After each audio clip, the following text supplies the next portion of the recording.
Fala pessoal, beleza? Professor Flávio Barcelos aqui e a gente vai hoje dar continuidade ao nosso curso de circuitos de corrente contínua. Eu vou falar na aula de hoje um pouquinho sobre o gerador, tá?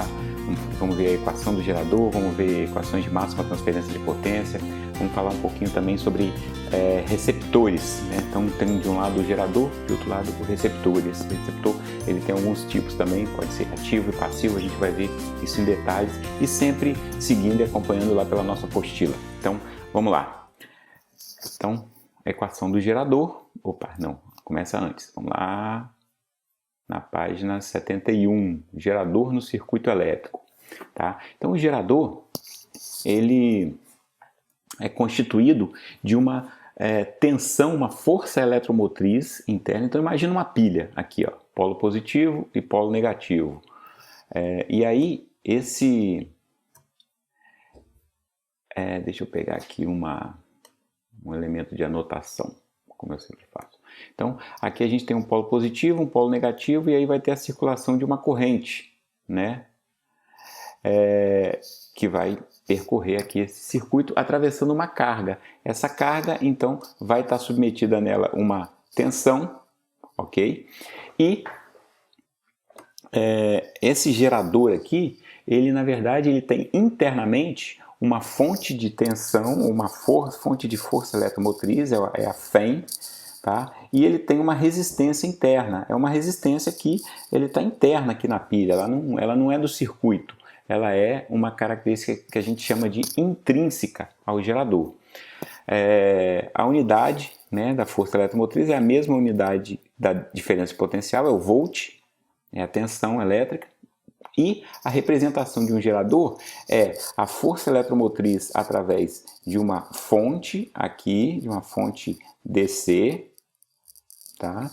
E essa resistência interna aqui do gerador. E aí se a gente então substitui essa pilha aqui, esse gerador, né, que a gente fez aqui, a gente substitui... deixa eu apagar aqui...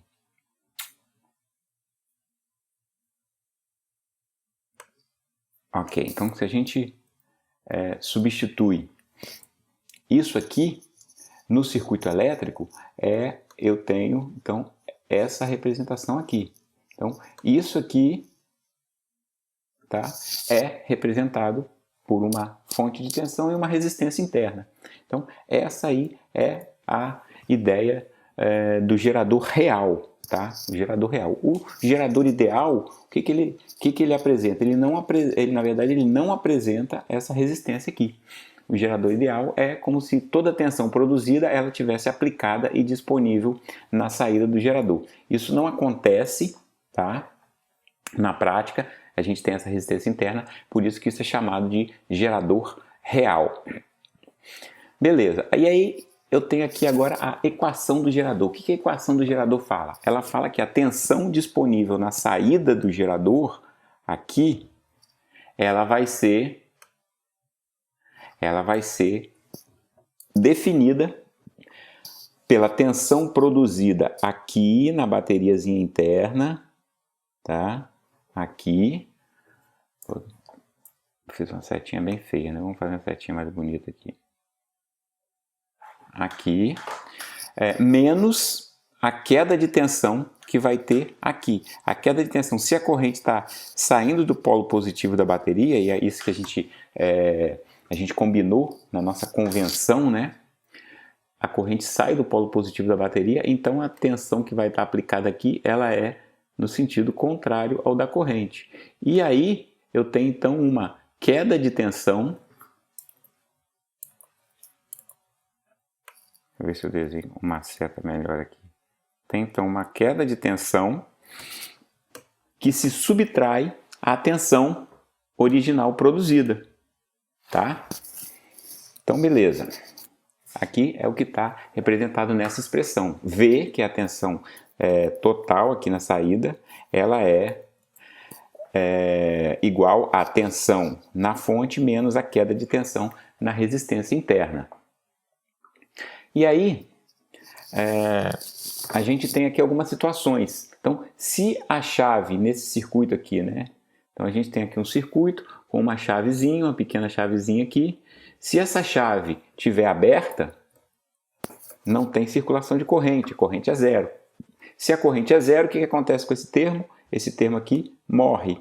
Então, V fica simplesmente igual a E. Ok? Quando a chave fecha, aí que a gente tem então essa queda de tensão. Então, quando a chave está aberta e a corrente ela vale zero, a gente diz que o gerador está em vazio. Tá? Além disso, a partir dessa equação do gerador, a gente pode traçar a curva característica do gerador. Então, quando ele está aberto ou ele está em vazio, a tensão de saída é igual à tensão da força eletromotriz. Quando ele está em curto-circuito, ou seja, eu pego esse ponto aqui e interligo ele aqui, não coloco resistência nenhuma de carga, a gente diz que isso aqui está em curto, o que vai acontecer? Toda a tensão E vai ficar aplicada na resistência interna. Então a corrente de curto-circuito, que é a corrente que vai circular nessa situação aqui, nessa condição, essa corrente de curto-circuito ela é igual a E, que é a tensão total, dividido pela resistência interna, que é a única resistência que vai limitar o circuito aí. E aí a gente então determinou os dois pontos, tá? O ponto de corrente zero e o ponto de tensão zero. A gente pode traçar um gráfico V vezes I, V versus I, uma curva característica. E a gente diz então o seguinte, ó, quando a corrente é zero, a tensão vale E. Aqui, ó. Da onde que saiu isso? Dessa expressão aqui. E quando a tensão é zero, ou seja, quando eu fechei um fio aqui, a tensão, a DDP, passa a ser zero. Quanto vale a corrente? A corrente vale ICC. É esse outro ponto aqui. Ok? Apagando aqui nossos rabiscos. Então, algumas notas. Chamamos de gerador real ou simplesmente gerador aquele que possui resistência interna diferente de zero, como eu já tinha falado. Um gerador é chamado de ideal quando desprezamos a sua resistência interna, que na prática raramente acontece. Nos geradores, a corrente vai do ponto de menor para o maior potencial. Logo, as setas representativas da força eletromotriz e da corrente têm o mesmo sentido. E nos resistores, que são elementos receptores ou consumidores de energia, as cargas elétricas vão do ponto de maior para o menor potencial. Logo, as setas representativas da diferença de potencial e da corrente têm sentidos contrários. Então, é isso que a gente já vem trabalhando aqui. Então, quando eu tenho uma fonte que está alimentando e está fornecendo corrente, ela tem um aumento de potencial, né? Essa aqui é a simbologia dela. E esse aumento de potencial tem o mesmo sentido da corrente elétrica. Beleza? Só que quando passa por uma resistência, a corrente continua no mesmo sentido, só que agora a R vezes I, a lei de Ohm, ou a queda de tensão, ela tem um sentido contrário ao sentido da corrente. É por isso que o nome é queda de tensão. Então, numa fonte a gente tem uma elevação da tensão, um aumento da tensão, e numa resistência a gente tem uma diminuição da tensão, uma queda de tensão. Ok?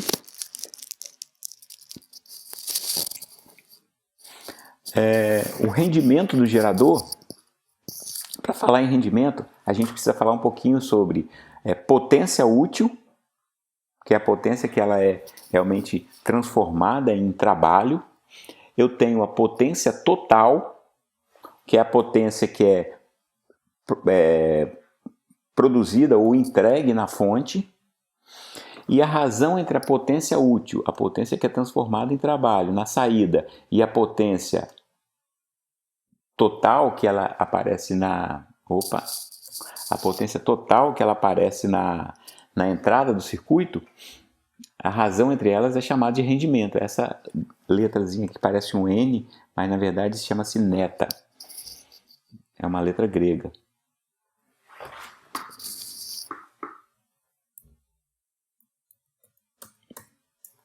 Ok, o esquema, né, aqui da figura mostra o balanço de energia ou das potências. Então, olha só, a partir de uma potência total gerada, a gente vai ter uma potência perdida internamente na resistência do gerador, e a gente vai ter uma potência útil, que é a potência disponível para a carga, que é a potência que vai estar na saída do gerador. E o equacionamento então fica: potência total é igual a potência útil mais potência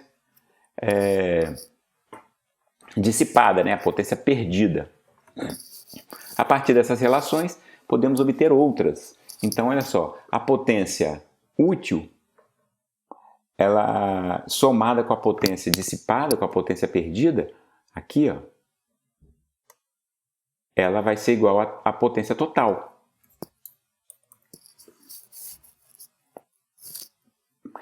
Se eu pegar essa relação aqui e escrever dessa forma, potência útil igual a potência total menos potência dissipada dividido por potência total, a gente pode transformar isso aqui nessa forma aqui, ó, 1 menos PD menos PT. E, considerando que num gerador a corrente é a mesma, a gente ainda pode chegar nessa outra expressão aqui também, ó, que o rendimento vai ser igual a tensão V na saída do gerador dividido pela força eletromotriz E, que é a produzida internamente no gerador.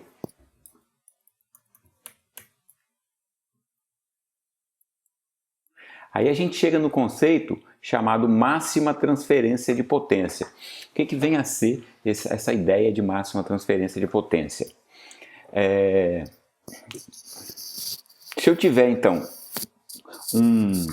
meu gerador é isso aqui, ó, né? Opa, não, peraí, volta. Aqui, vamos escrever de novo. O meu gerador é isso aqui, ó. Tem a minha força eletromotriz aqui e tem a minha resistência interna, tem a corrente passando por ele, uma queda de tensão aqui e tem uma tensão V disponível na saída. Isso aqui é o meu gerador. Ligado aos terminais do meu gerador, eu tenho uma carga. E essa carga vai ter uma tensão V aplicada a ela e uma corrente, que é a mesma corrente que circula internamente aqui, vai passar na carga. Essa carga, ela é uma resistência que tem um valor R.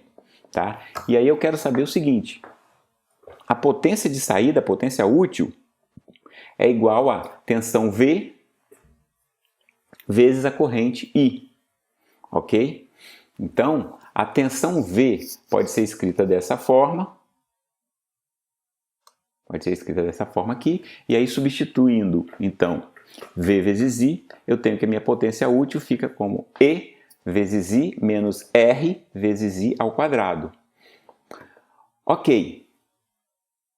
Isso aqui é o que a gente chama de equação do segundo grau, ou função do segundo grau, que é do tipo y igual a ax ao quadrado mais bx mais c, onde a é igual a menos r, b é igual a e c é igual a zero. Tá? Então, que nós podemos observar aqui? Isso aqui, né, que a gente estuda lá no ensino médio, a potência útil é uma função de segundo grau, sua curva característica é uma parábola. É isso daqui, ó. É essa parábola aqui. As raízes. Quando I igual a zero, a potência também é zero. Então, é uma das raízes. Né? Olha, minhas raízes são os valores de I, que torna a potência zerada. Então, uma potência é zerada aqui no início e ela é zerada aqui também, nesse outro ponto. Qual é o outro ponto onde a potência é zerada? É quando a tensão é zerada, V igual a zero. E quando que a tensão é zerada? Quando a gente tem um curto-circuito, quando a gente tem essa situação aqui acontecendo. Ó. Toda a tensão interna do gerador aplicada à resistência R. Então, essa corrente de curto-circuito, ICC igual a E dividido por R, é uma outra raiz. E aí a gente então a outra raiz está aqui, a gente então tem esse gráfico aí, que é uma parábola. E a gente tem esse ponto aqui de máximo, ó, esse ponto aqui, que é a máxima potência útil, né, de saída. Então, qual é o valor de I para a máxima transferência de potência? Qual é o valor de I? Como a gente sabe que isso aqui é uma parábola e ela é simétrica, ou seja, esse trecho aqui tem exatamente o mesmo valor desse aqui, e a gente sabe então que o comprimento total é ICC, logo é bem fácil concluir que o ponto médio é o que vai levar aqui ao ponto, né, de máximo na potência, ele vale ICC sobre 2. Ou, de outra forma, a gente pode analisar o seguinte: o valor máximo é o vértice da parábola, e o vértice da parábola é a equação menos B sobre 2A. Substituindo aí, B é o nosso E, menos E, e 2A, o A é o menos R, então fica menos 2R, então menos com menos cancela, E sobre 2R, I igual a E sobre 2R, que é a mesma coisa que ICC sobre 2, porque E sobre R é a corrente de curto-circuito, e aí tem esse 2 que sobrou aqui, então fica ICC sobre 2, a corrente de curto-circuito sobre 2. O valor de V para a máxima transferência de potência é quando a tensão de saída for a metade da tensão produzida. Tá? Por quê? Porque, olha aqui, ó. Para que a potência de saída seja máxima, a corrente tem que ser E sobre 2R. A gente acabou de determinar isso aqui. Logo, V vai ser E menos R, e aí eu substituo esse I aqui da equação do gerador, da equação geral, né, eu substituo por E sobre 2R. Então, fica menos R vezes E sobre 2R. Substituir aqui. Então, fica E menos... Aí esse R corta, cancela com esse R aqui, então fica E menos E sobre 2, V igual a E sobre 2. E aí, quando a gente tem uma corrente de curto-circuito dividido por 2 como corrente do circuito e a tensão do circuito como E sobre 2, a gente pode concluir o seguinte: qual é o valor de R para que aconteça essas duas situações aqui? A gente pode analisar logicamente, olhando para o circuito aqui, ó, qual é o valor de R que vai fazer com que a tensão aqui seja a metade da tensão total. Ora, para que aqui seja metade, a outra metade tem que estar aqui, nessa resistência. E, pela lei do divisor de tensão, essa resistência Rzão aqui tem que ser igual a essa Rzinha interna. Esse é o único jeito para que a tensão se divida. E a mesma coisa para a corrente. A corrente de curto-circuito acontece quando eu fecho esse trecho aqui, ou seja, toda a limitação da corrente é simplesmente o R. Para que essa corrente de curto-circuito se divida sobre 2, esse R tem que dobrar. Então eu preciso que esse valor aqui, na hora que esse cara aqui sair, esse valor aqui seja igual a esse. Então essa é a condição para que nós tenhamos a máxima transferência de potência, ó, que o R de carga, o Rzão, seja igual ao R interno, a resistência Rzinho, que é a resistência interna do nosso circuito, do nosso gerador. Beleza? Essa é a condição para que haja máxima transferência de potência. E como é que fica o rendimento nesse caso? O rendimento então vai ficar, se a gente substituir aqui V sobre E e V como sendo E sobre 2, vai ficar então E sobre 2 dividido por E, que é igual a E sobre 2 vezes 1 sobre E, cancela um com o outro aqui, sobra simplesmente 1 sobre 2, ou 0,5, ou 50%. E, então, o rendimento, nesse caso, vai ser 50%, porque 50% vai ficar perdido aqui na resistência interna e os outros 50% a gente consegue transferir para a carga. Determinação do valor da máxima potência transferida. Essa máxima potência transferida, então, ela vai ser igual a na hora que eu calculo aqui a potência transferida, que é o PU, a potência útil, ela é V vezes I. E aí eu vou substituir o V por E ao quadrado e vou substituir o I por E sobre 2R. Então, fazendo esse produto aqui, ó, E vezes E dá E ao quadrado, 2 vezes 2R dá 4 vezes R. Então, essa aqui é a potência máxima de saída que a gente tem. É exatamente isso aqui, ó. E ao quadrado sobre 4R.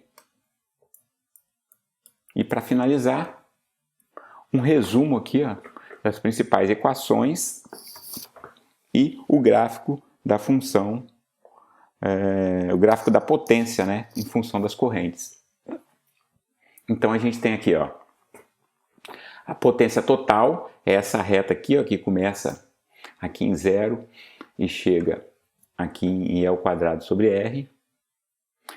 A potência dissipada, ela tem esse formato aqui, e a potência útil tem esse formato aqui de parábola. E cada uma tem as suas equações aqui do lado.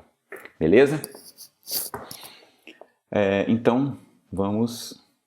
Eu não vou fazer o exemplo aqui, vou fazer na aula ao vivo.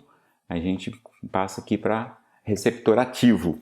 Isso aqui é bem simples, bem tranquilo. O receptor ativo, o receptor passivo e o gerador.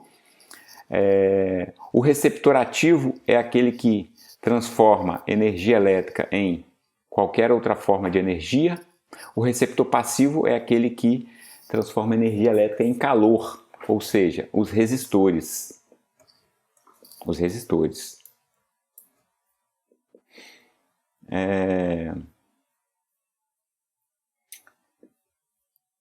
Então isso aqui, basicamente isso daí é simplesmente aquela questão de convenção, e a gente chega então na parte de capacitores. A parte de capacitor também vai ficar para você ler essa parte introdutória, e eu vou rapidamente aqui para a gente focar no equacionamento. Então a gente tem aqui a equação da capacitância, tá? Equação da capacitância, que é a carga elétrica dividido pela tensão do capacitor. Então ela pode ser escrita como capacitância igual a carga elétrica dividido por tensão, ou carga elétrica é igual a capacitância vezes tensão, né? Isso aqui simplesmente passa para cá multiplicando. Então a carga elétrica é dada em Coulomb, tensão V em volt, e a capacitância ou capacidade é dada em Farad.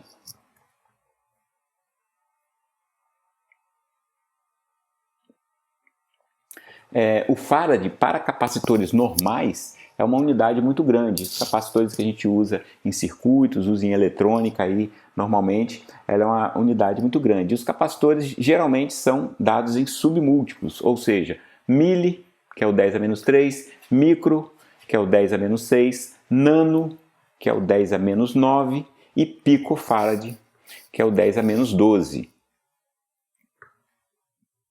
Aí a gente tem um equacionamento de tempo de... O capacitor é um elemento que ele demora para se carregar e demora para se descarregar, tá? Ele tem um comportamento levemente parecido com uma bateria.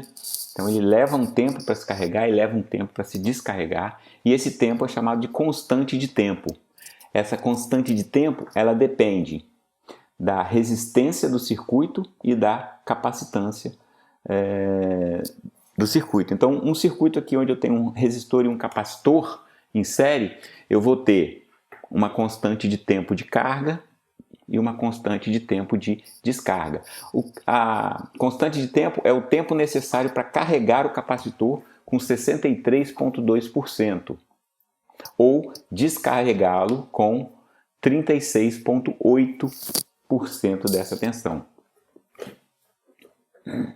Ok?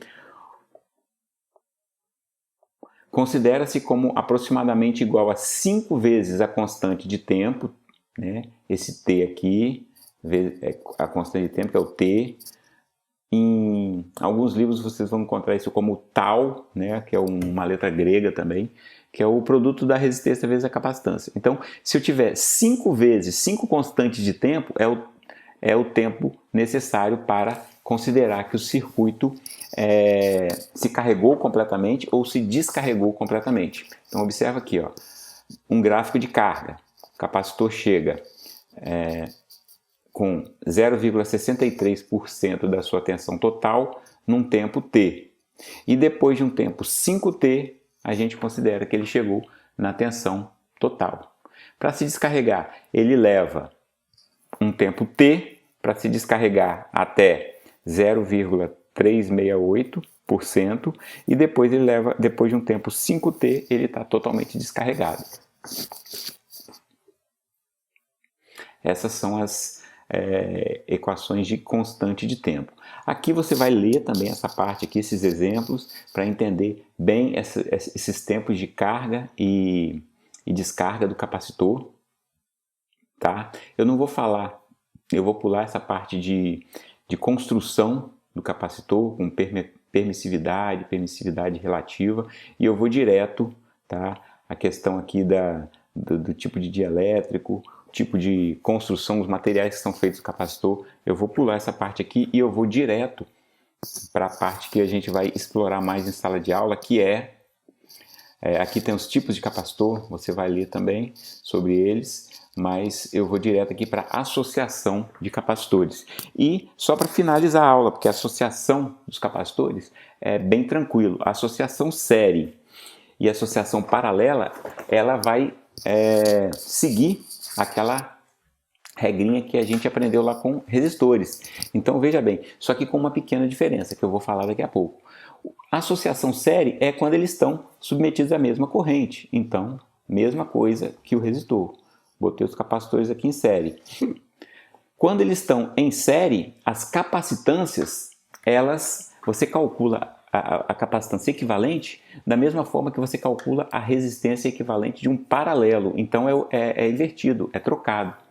Tá? Então eu tenho capacitores em série aqui, a capacitância equivalente vai ser igual a soma 1 sobre a capacitância equivalente vai ser igual à soma dos inversos. Certo? Aqui, ó.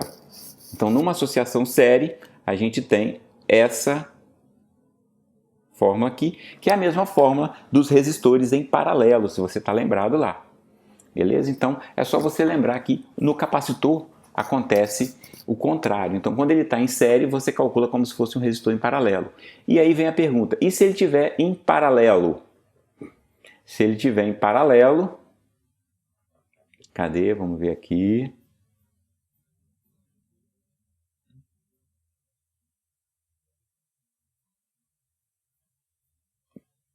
Ah, tá. Antes disso, aqui, quando eu tenho 2 capacitores só, né, a gente cai também naquela simplificação. Ó. A capacitância, então, equivalente vai ser o produto das capacitâncias dividido pela soma. Igual quando eu tinha 2 capacitores, 2 resistores em paralelo. Então, se eu tenho 2 capacitores em série, o equivalente vai ser calculado simplificadamente da mesma forma quando eu tinha 2 resistores em paralelo. E aí, avançando então aqui para configuração em paralelo, o que vai acontecer? A capacitância total vai ser a soma, ou seja, é como se se fossem resistores ligados em série. Então, é bem tranquilo de se trabalhar. É só você lembrar da associação de resistores e aplicar as formas de ligação ao contrário. Então, quando o capacitor está em série, calcula como se fosse o resistor em paralelo. E quando o capacitor está em paralelo, como aqui, calcula como se fosse o resistor em série, ou seja, somando as capacitâncias. E, por fim, então, isso aqui você vai trabalhar os exemplos, analisar os exemplos aqui, é importante também. Por fim, tem a associação mista, que também vai funcionar da mesma forma. Então, eu tenho aqui 2 capacitores em série, eu vou calcular, lembra, o produto dos 2 dividido pela soma, aí eles vão ficar em paralelo. Aí o que eu faço?